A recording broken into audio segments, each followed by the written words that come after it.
Hello everyone. आप लोग देख रहे हैं हमारा चैनल इलेक्ट्रिकल ब्रांड। बहुत ही इम्पोर्टेंट वीडियो होने वाला है। इस वीडियो में हम लोग सीखेंगे इंटरलॉकिंग कैसे करते हैं किसी भी स्टार्टर का। इंटरलॉकिंग कैसे करते हैं दोस्तों, इंटरलॉकिंग क्या होता है सबसे पहले तो ये जान लेते हैं। इंटरलॉकिंग का मतलब ये है कि जैसे ये हमारी कोई मोटर है, एक मोटर मान लीजिए। अब इसको आपको रिवर्स में भी चलाना है और फॉरवर्ड में भी चलाना है। कंडीशन ये है कि इसका 2 पुश बटन दिया हुआ है। अगर बाय चांस इन केस दोनों कोई बटन प्रेस कर देता है तो ये मोटर एक ही डायरेक्शन में चलनी चाहिए।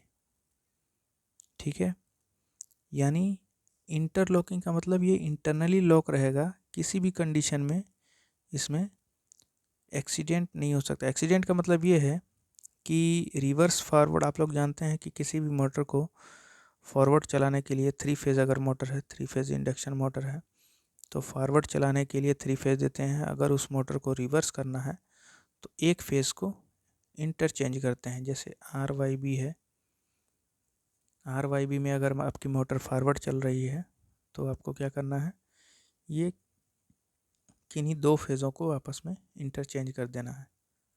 या Y को B में कर दीजिए, B को Y में कर दीजिए, तो इस मोटर का डायरेक्शन चेंज हो जाएगा। तो इतना आप लोग समझ गए कि किसी भी मोटर को चलाने के लिए फेज़ को इंटरचेंज करना पड़ता है। अगर और फेज़ हम लोग कहाँ इंटरचेंज करते हैं, कॉन्टेक्टर के आउटपुट में। अगर दोनों कॉन्टेक्टर होल्ड हो जाते हैं तो यहाँ पे तो आपने इनपुट में RYB दिया है और नीचे आपने चेंज कर दिया है, तो शॉर्ट सर्किट हो सकता है, यानी 2 फेज़ आपस में शॉर्ट हो सकते हैं।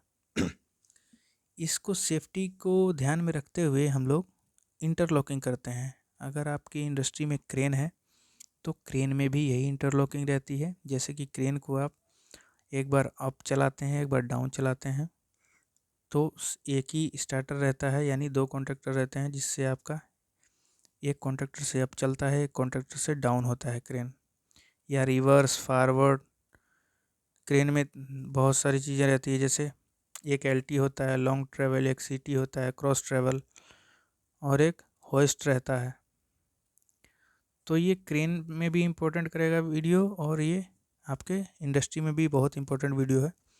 तो सबसे पहले हम लोग समझते हैं प्रैक्टिकली कैसे बनाते हैं हम लोग स्टार्टर, इस बारे में जानते हैं। तो स्टार्टर बनाने के लिए 2 कॉन्टैक्टर चाहिए हमारे को। आप इसको रिवर्स फॉरवर्ड स्टार्टर भी बोल सकते हैं, लेकिन रिवर्स फॉरवर्ड स्टार्टर में क्या रहता है, होल्डिंग रहती है। तो ये एक तरह से मैं क्रेन के बारे में बता रहा हूँ। या फिर किसी मोटर को जब तक आप प्रेस करते हैं पुश बटन, तब तक ये ऑन होगी, ये उसके लिए वीडियो बन रही है। चलिए सबसे पहले हम लोग देखते हैं। सबसे पहले फेज़ लेते हैं।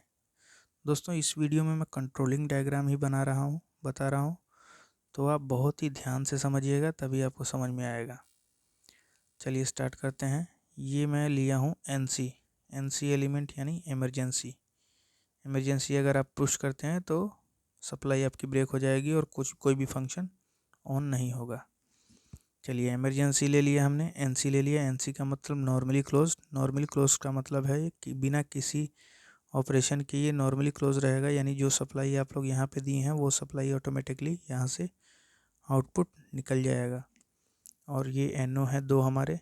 NO का मतलब नॉर्मली ओपन, बिना किसी ऑपरेशन के, यानी बिना इसको प्रेस किए ये NO रहेगा। जब आप इसको प्रेस करेंगे तो ये NC हो जाएगा, यानी जब ये NC होगा तो यहाँ पे जो सप्लाई दिए हैं आप, वो यहाँ से आउटपुट निकाल देगा। तो चलिए सबसे पहले हम लोग पहला इसको हम लोग मान लेते हैं S1। S1 पुश बटन मानने का मतलब है कि इससे फॉरवर्ड चलेगी, S2 से रिवर्स चलेगी मोटर।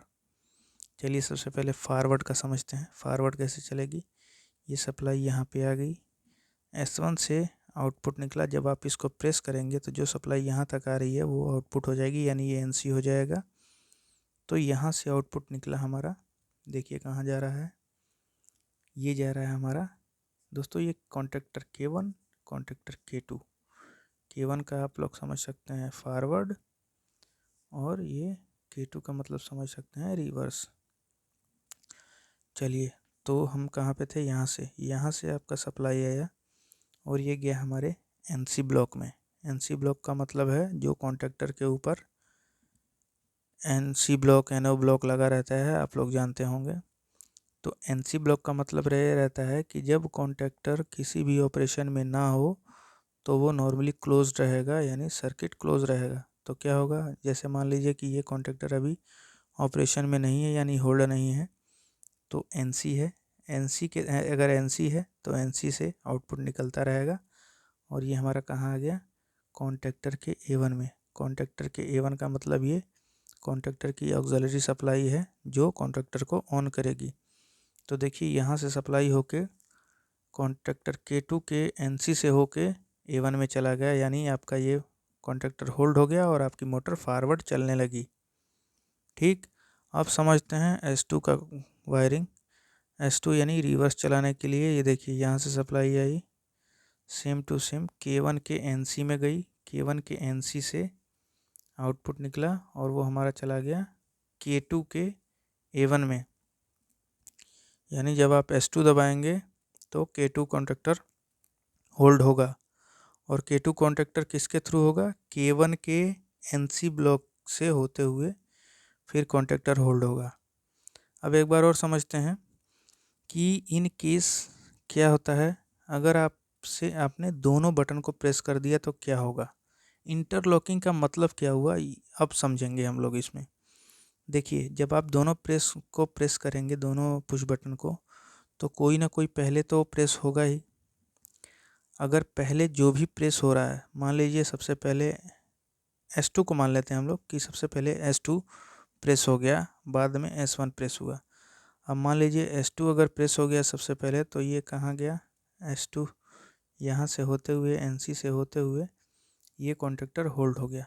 जब ये कॉन्टेक्टर होल्ड हो गया तो जो ये NC ब्लॉक था ये NO हो गया, यानी कि पहले ये आपने दबाया, उसके बाद ये दबा दिया। जब ये दबा दिया S1, तो जब ये कॉन्टेक्टर S2 के थ्रू ये कॉन्टेक्टर जब आपका K2 होल्ड हो गया यानी ऑपरेशन में आ गया, तो ये NO हो गया। जब ये NO हो गया तो सर्किट को यहीं पे ब्रेक कर दिया, यानी देखिए S2 गया यहाँ से NC से 3, ये NO हो गया। जब ये NO हो गया तो अगर ये भी बटन आपने प्रेस कर दिया तो सप्लाई आपकी यहीं तक बनी रहेगी, क्योंकि ये NO हो गया। ये कॉन्टेक्टर जब होल्ड हुआ तो ये NO हो गया, तो यहाँ से सप्लाई इधर आएगी नहीं, इधर जब आएगी नहीं तो ये वाला कॉन्टेक्टर आपका होल्ड नहीं होगा।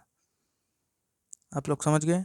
सेम टू सेम मान लीजिए अगर आप S1 दबा है पहले, तो S1 किसके थ्रू आया, K2 के थ्रू, और ये वाला कॉन्टेक्टर होल्ड हो गया। जब ये कॉन्टेक्टर होल्ड होगा तो ये जो NC था, यानी जो इस यहाँ से सप्लाई आ रही है, ये NO हो गया, जिससे ये यहाँ पे इस वाले कॉन्टेक्टर को ऑन नहीं कर पाएगी। इसी को दोस्तों इंटरलॉकिंग बोलते हैं।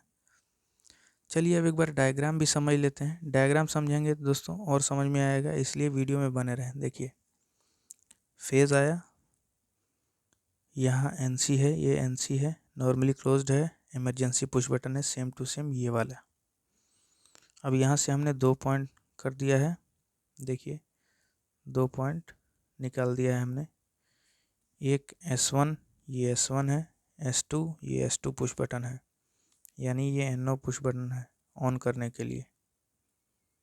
ठीक, अब देखिए S1 से फिर स्टार्ट करते हैं। जब आपने S1 प्रेस किया,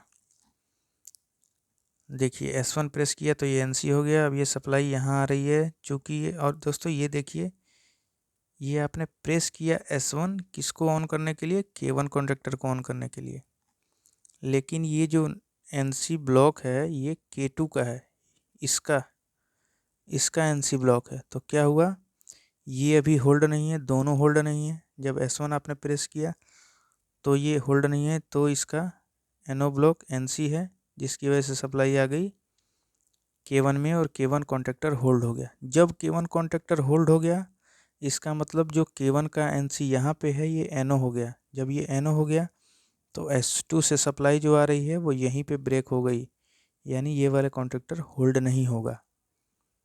अब सेम टू सेम S2 का समझ लेते हैं। जब आपने S2 प्रेस किया तो ये K1 के, ये K1 है, K1 का NC है, K1 कॉन्टेक्टर अभी होल्ड नहीं हुआ है, तो ये NC है, NC से होते हुए यहाँ पे आके कॉन्ट्रैक्टर को होल्ड कर दिया। जब ये कॉन्ट्रैक्टर होल्ड हुआ तो K2 का ही NC यहाँ पे है, ये NO हो गया, ये सप्लाई आपकी यहीं पे रुक जाएगी, ये कॉन्ट्रैक्टर होल्ड नहीं होगा। यानी किसी भी कंडीशन में केवल एक ही कॉन्ट्रैक्टर ऑन होगा कभी भी। दोस्तों इसी को बोलते हैं इंटरलॉकिंग, और यही सर्किट क्रेन कंट्रोल में बना रहता है, क्रेन कंट्रोलिंग के लिए बनाया जाता है। ये इंटरलॉकिंग बहुत इंपॉर्टेंट पॉइंट है इलेक्ट्रिकल पर्सन के लिए। तो ये वीडियो अगर आपको समझ में आ गई हो तो कृपया हमारे चैनल को सब्सक्राइब कर दें, लाइक कर दें और वीडियो शेयर कर दें, ताकि आपके और भी दोस्त इसको समझ सकें। और दोस्तों हमारे कमेंट बॉक्स में कमेंट ज़रूर करें कि हम और किस टॉपिक पे वीडियो बनाएं इलेक्ट्रिकल से रिलेटेड। Thanks for watching.